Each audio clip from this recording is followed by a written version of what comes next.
So everybody can see me, everybody can hear me. So who will be the first to begin the discussion? Discussion is very important, please. I can see you, but I don't know your name. Your Mike. Mikey.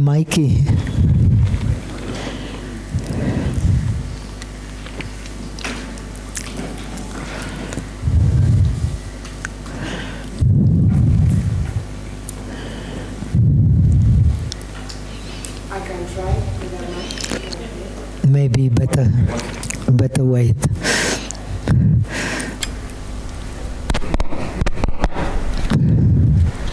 So the question of how I call you? Aurélie. Aurélie, question.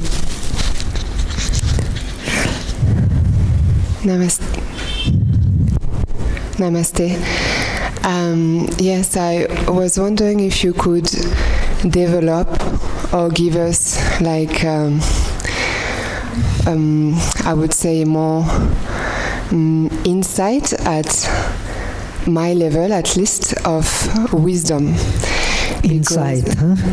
Yes, okay. Because when you use the word wisdom, I understand it intellectually, but I feel in this context it's very profound. Yes. And I cannot quite relate on a day-to-day with all the things we face that make our mind constantly navigating between likes and dislikes, all this. Yeah, how does this aspect of wisdom relate to us where we are at? Thank you. Very good question. Now we are in a small group here.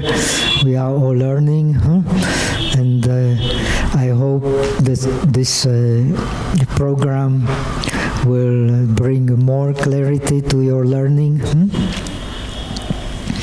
In a sense, I have had a chance to learn a long time. And actually, according to yoga, also according to Buddhism, to learn in depth, we need samadhi. The samadhi gives depth to learning. Otherwise, the learning will have difficulty to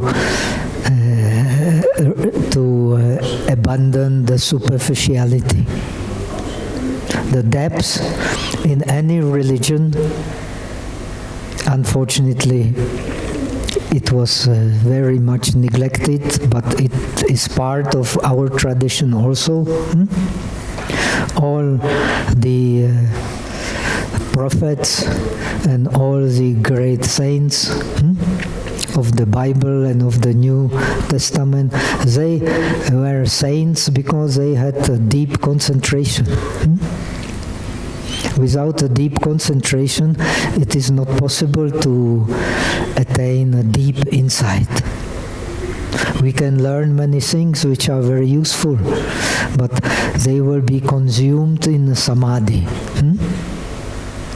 Now, the difference between the Indian civilization and our civilization is precisely the importance of training in samadhi. So, this training in samadhi was kind of a preliminary to training in wisdom. Without this preliminary, the wisdom was really not accessible. That's why the first thing one usually learns in Buddhism also is samahitam chitam yatha bhutam pasati, or pashyati, same in Sanskrit. Only the mind in samadhi sees the things as they really are. If we don't have samadhi, then we see things, but we have no access to seeing things as they really are. The most of the spiritual traditions and religions and philosophies, they believe in the self. The tradition of Buddhism is peculiar in its insistence that you have found the self when you understood non-self. This is a kind of a paradox. And even in the West, the great saints always talked in paradox.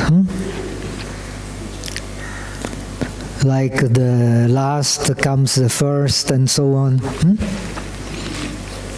So we are used to paradox to explain some deep ideas, especially in China, also in Zen tradition, and in other traditions also of Chinese Buddhism, especially Huayan. Everything is based on paradox. Only through paradox we can understand that this mind of ours is actually dreaming.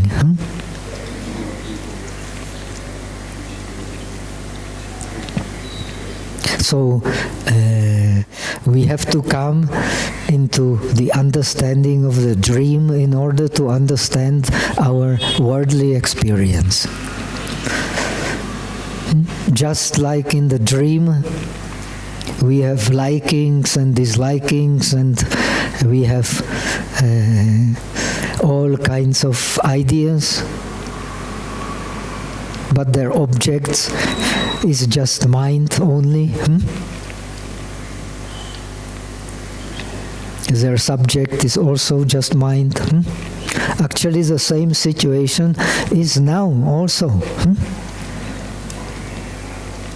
The subject and the object is actually mind itself. And therefore, we can only understand the mind. This is a general idea of Buddhism and also of Indian tradition, when we have samadhi.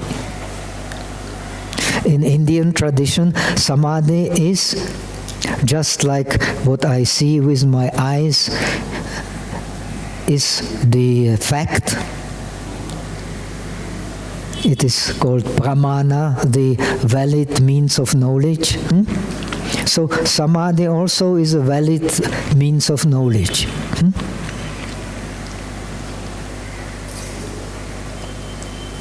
So actually in India the proof of your correct view was that you could enter samadhi, and the samadhi was also the means and also the liberation. In India, when somebody is liberated, when he dies, he has entered samadhi. It is very common. He is in samadhi. So this samadhi is a tool of wisdom.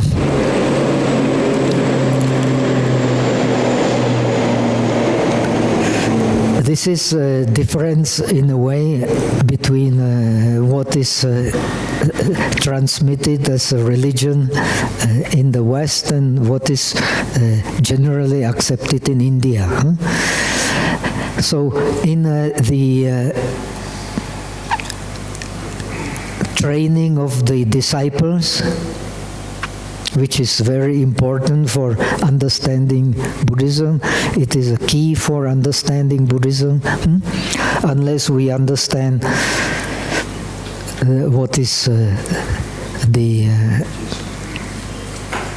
content of our experience, we cannot understand the selflessness. And unless we understand the Four Noble Truths, we cannot get liberation. Impossible.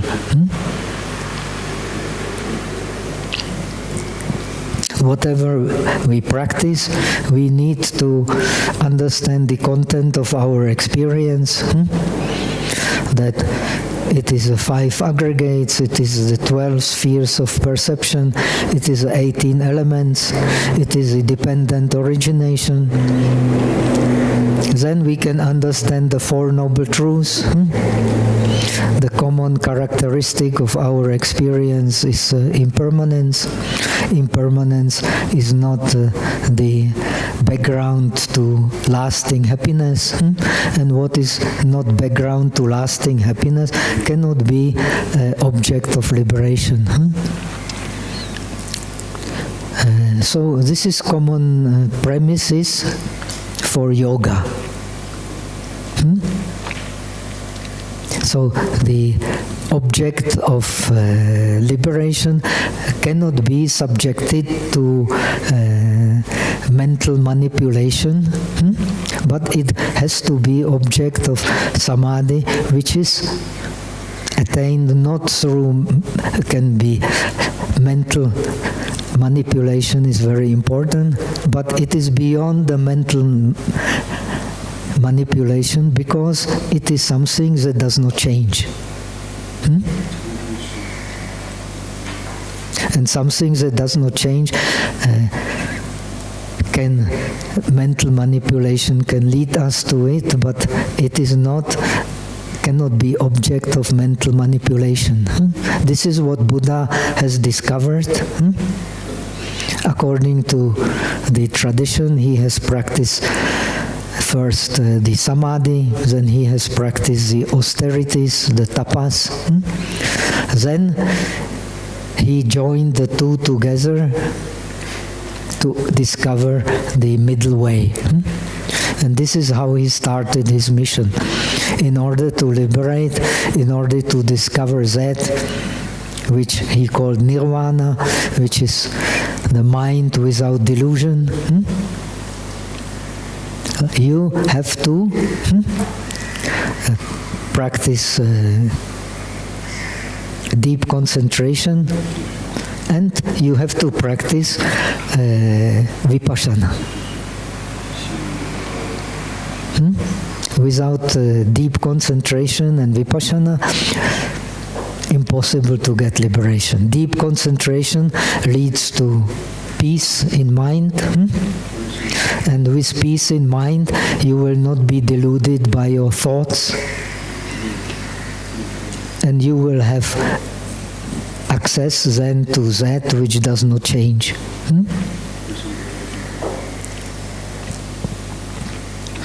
Because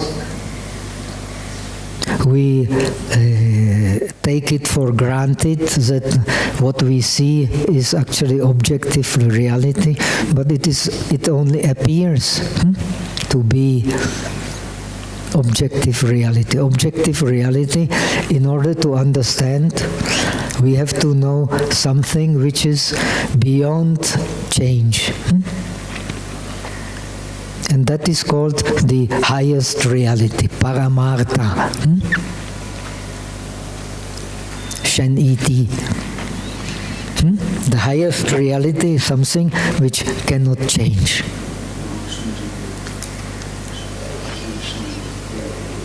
So, the first training for that is training in samadhi. So the object of samadhi is usually a concept like love. Love is also a concept, we have to penetrate it. Or the breath. Breath is the movement. But when it becomes object of samadhi, it is not a movement, it is a mental image, which does not change. For samadhi, you need something which settles the mind, and that is the concept. The reality is always changing. But the concept does not change. So you can train your mind not to move with the help of the suitable concepts. according to these scriptures, like if you want to get to the other side beyond suffering, you have to practice dhyana. Like if you want to get to the other shore of Ganges, you have to know how to swim. Unless you know how to swim, you will sink in the water and get drowned, right? So the Buddha compares this practice in samadhi, dhyana, with some concept which enables your mind not to move, to swimming to the other shore of Ganges, where you can attain peace, because it is not subjected to dukkha, to the suffering of impermanence. So, in the tradition of the disciples, which I have had chance to learn, and it is very wonderful training. First, you have to practice the 8 stages of the dhyana. They are called samapatis, attainments. First dhyana, second dhyana, third dhyana, fourth dhyana in the subtle forms. And then you learn first and second and third and fourth dhyana in the formless. The unlimited space, unlimited mind, the sphere of nothingness, and the sphere of neither perception nor non-perception. This is still a very living tradition, especially in Burma, where, just like in Tibet, this Buddhist yoga has been preserved best. So, in the tradition of Shravakas, like in the tradition I have learned, you have to have access to these different stages of the absorption, you can call it, to understand your mind. And your mind is your universe. This is no matter what Buddhism you study, actually, your universe is your mind. Because without the mind there is no universe, nothing we can experience. Now, modern science is developing very, very fast, beyond imagination. And they coming to similar conclusions, because matter is just energy, and mind is also just energy, finally. Now they can even measure the velocity of the mind. I don't know how many hundreds kilometers in the second, like waves. So, actually, the strict division between the mind and what the mind sees is not possible. It has brought great progress in our world, but it is not, does not make sense. It is very easy to discover that it does not make sense.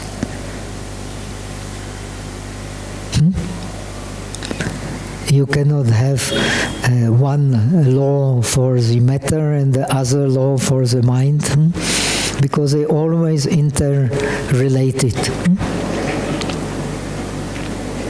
This is even in every type of Buddhism the same, and even in yoga the same. If you study yoga, the same. Our experience is like the blind man and the cripple. We are blind man and cripple together. Without the mind, the eye cannot see anything, the ear cannot hear anything. It can see. If you take out the eye, it is completely useless. It can see because it is connected to the mind. So,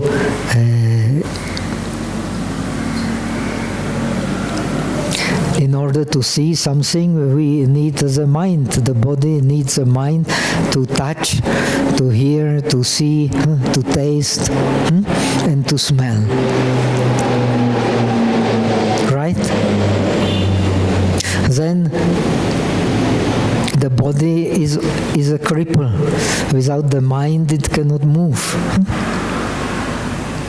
When there is not mind in the body, it cannot move, impossible. It is death. It is the same like the outside earth and water. And so, only when they work together, we can do whatever we do. We can think, we can walk, we can see, we can hear. So our experience is like it is said also in yoga books, it is said in Buddhism. You will find even in Mahabharata, like the cripple sits on the shoulders of the blind man and tells him, you stand up, you sit straight, you go forward, you turn left, you turn right. This is how we beings work.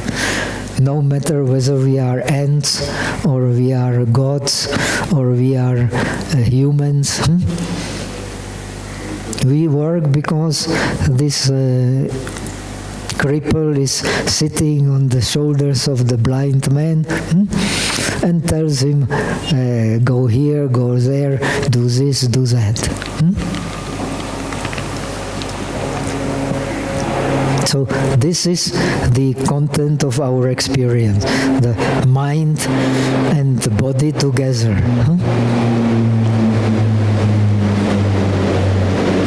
Now, the mind and body are connected. I have mentioned that yesterday, on the material level by breath.